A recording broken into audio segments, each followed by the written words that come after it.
conspiracy theory that directed the currency war is easy to control readers in thinking and satisfy their curiosity about mysteries.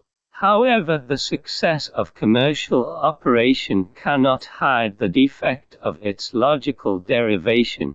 That is, it regards finance as the core of national strategy, and regards national strategy and enterprise strategy as the main contradiction of financial problems. It believes that this is the bullnose that governs financial and capital movements. The weight of conspiracy is gradually increased under this logical derivation. Conspiracy is characterized by suddenness, uncertainty, and unknowability.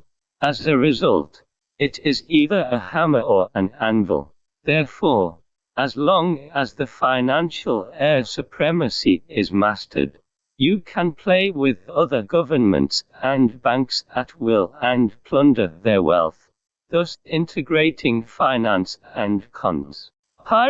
Elevating to an unparalleled and supreme position gives the impression that countries are subject to others without engaging in finance, while engaging in finance is like plotting. This is a false proposition, and its arrogance violates the great taboo in the Chonji horse rachi. NG. Who would use their own bad horses to confront the rise of developed countries. The core of the national financial strategy is to take a distinctive differentiated path, give full play to the asymmetric advantage of resources, and avoid path dependence to turn air supremacy into self-destructive power. The characteristic of the theory of financial original sin is to deconstruct the new economic civilization based on the qualitative analysis of the times and to address the confusion in the state of order. Conduct holographic full-dimensional research on various variables, attempting to find regular factors and provide new analytical coordinates for solving complex situations. In view of this, the Fokker think tank believes that finance is a comprehensive manifestation of competition among countries, and at least politics, culture, technology, national security, international relations, etc. are also affecting the operation of finance, and there are not many conspiracies involved. With the increasing efforts of various countries to rescue the market, the dilemma of deleveraging while also amplifying liquidity has emerged. For example, major countries have allocated trillions of dollars in emergency aid each year, which seems to have increased unabated and may lead to untreated old wounds and new diseases.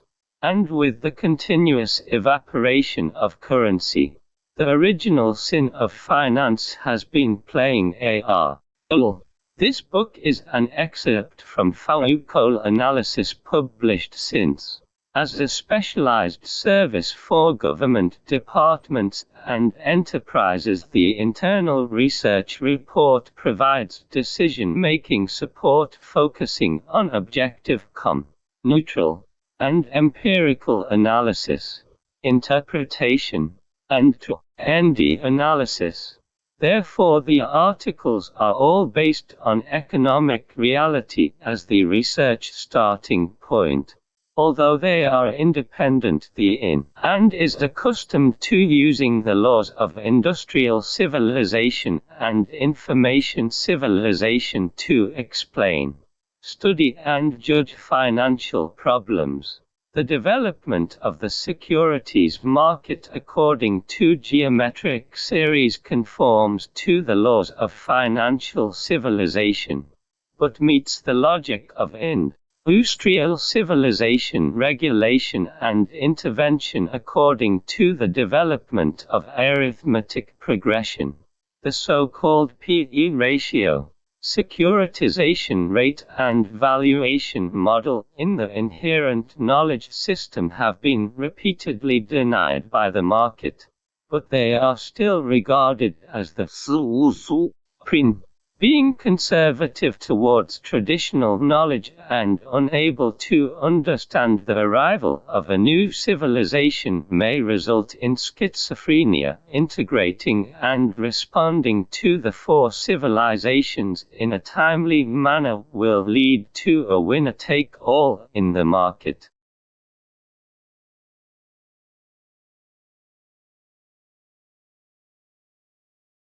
Ownership superstition and state motivation. In the first half of GDP grew by %. Foreign trade showed a year-on-year decline. Inflation was high, and small and medium-sized enterprises were struggling. Sad. Bankruptcy has become a trend. Regarding this situation, the relevant parties are both very vigilant and very anxious. Based on continuous meetings and discussions, they have decided to change the macro tuning from dual prevention to one protection and one control, and have made sufficient articles on protection. In terms of policy rescue itself, it is understandable. But if analyzed from the perspective of macro adjustment history, today's scene is precisely the period of macro adjustment back then, and the current situation proves the remarkable achievements of macro adjustment. The reason why we dare not recognize the macro adjustment results is that the protection and pressure distribution of macro adjustment policies is uneven, which is basically characterized by the protection of state-owned enterprises and the laissez-faire of private enterprises, starting from the tight monetary and land supply in this ND of regulation. The GEM has been delayed.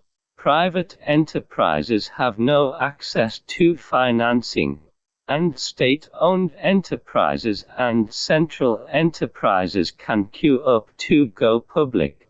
The vast number of low-end enterprises in the industrial upgrading have completely lost their protection, and central enterprises take the opportunity to regain lost land and complete industry monopolies and market division, such as telecommunications.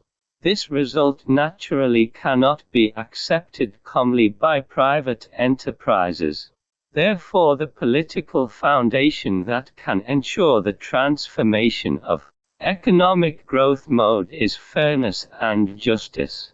And based on this, policies can be revised. The intention and effectiveness of the measures. Otherwise, the political show of Yigong Heilong will greatly undermine the government's credibility and make the cost of trial and error increasingly high. A prerequisite for establishing a political foundation based on fairness and justice is the establishment of a new concept of the country and a new concept of the people. That is, the understanding of the state transcends the violent machine in the stage of class conflict. But is independent of social entities, represents the common interests of all members of society, and takes the establishment of rules and regulations, maintenance of rules, and provision of public services as the main national motivation. Only when the national motivation is pure and selfless can the political principle of fairness and justice not be excluded. The new concept of the people is to restore the people from abstract concepts and exploitable slogans to specific individuals and interest groups. Only through the evolution of negation and negation can the people-oriented people find a realistic career, and the specific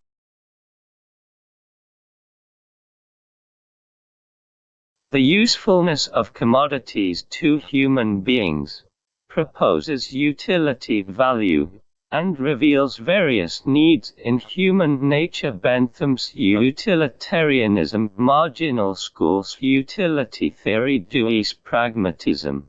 Due to significant differences in understanding industrial civilization, it has been in constant conflict since its inception, until the Cold War in the second half of the 20th century. Industrial civilization has gone through hundreds of years, and its laws have been effective in 100 years. Marx's Das Kapital, Marshall's Economics, and Keynes' general theory of employment, interest and money are classics, and indeed guide the socio-economic operation. In the mid to late 20th century, with the popularization of computers and the Internet, information civilization entered human society. The characteristic of information civilization is that the spread of social induction and information transmission is very fast, greatly changing the original production and lifestyle. For example, computers have changed traditional manufacturing technology and production processes, and the Internet has changed people's consumption and communication methods. Toffler once provided a phenomenal description of information civilization but did not touch upon the fundamental principles. The general equivalent of information civilization is information. Wherever there are many concepts, money flows there and wealth is generated. The new economy that originated in the US is a concentrated manifestation of information civilization, with NASDAQ being a representative of information civilization, and a large number of digital heroes becoming beneficiaries of information civilization. It has only been 30 years since the emergence of information civilization, during which there have been countless changes.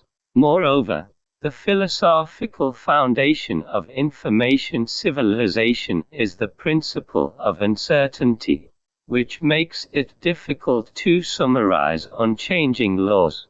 Therefore, in recent decades, it has been difficult to come up with grand works that have taken decades.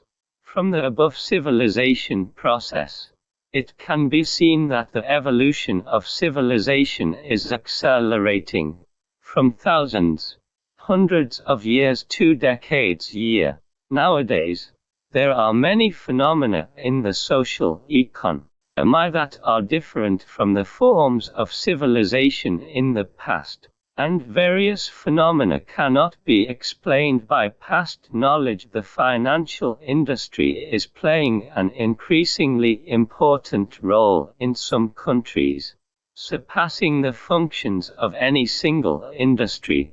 For example, the amount of tax paid by the high earners in the City of London has accounted for a quarter of the income of the whole UK, and a quarter of the UK corporate tax also comes from this region, which is generally the case for Wall Street in the United States. Once China's securities industry was launched, it developed with the thunderous momentum. In just over a decade, The stock market value increased by over. Authorities naturally become targets of criticism in various meetings discussing the economic situation. As a professional and responsible macroeconomic regulatory agency, the central bank has always adhered to its stance of strict prevention of financial risks, but urgently finds it difficult to find strong arguments to refute the fierce accusations from all parties. In this situation, the central bank entrusted US with the task to develop China's effective credit demand index, hoping to accurately identify enterprises that truly need credit support and can produce products that are needed by society rather than surplus through this index. In order to prevent loan misallocation to enterprises that do not meet loan conditions. The results of the project can be imagined that we have only conducted a statistical analysis of the number and amount of loans applied for and not obtained by some banks in the past few years, and concluded that the demand for effective credit sharply decreased during the economic downturn and the demand for effective credit gradually increased during the economic upward phase. In fact, this conclusion is at best better than nothing. Obviously, it is necessary to have a closer understanding of the effectiveness of financial services for the real economy and gain recognition from all parties. We still need to find a new way to depict the same. More and more researchers believe that analyzing financial functions may guide us out of difficulties. As is well known, Robert Merton has provided a relatively complete explanation of financial functions. In his view, the functions of finance involve multiple aspects, including facilitating savings and investment, payment and settlement, promoting social division of labor, preventing and resolving risks, improving resource allocation efficiency, coordinating decentralized decision-making processes, and reducing transaction costs. There are various financial functions, various financial instruments, and a wide variety of financial activities. The fundamental purpose of financial activities is to serve as a medium to allocate resources in the operation of the market economy. Therefore, the fundamental requirement of finance should serve the real economy is to effectively utilize its function of media resource allocation. The fundamental requirement of providing better financial services for the real economy is to reduce circulation costs, improve financial intermediary efficiency and distribution efficiency, and help enterprises create profits. We see that A Mystery of Finance, a comparative study of the German financial system, follows this path. The analysis is based on the train of thought.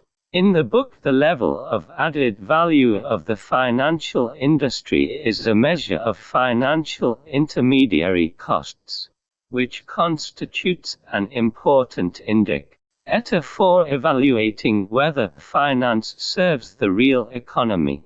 The financial scale and its relative scale to the real economy reflect the paucity is a false proposition, and its arrogance violates the great taboo in the horse racing.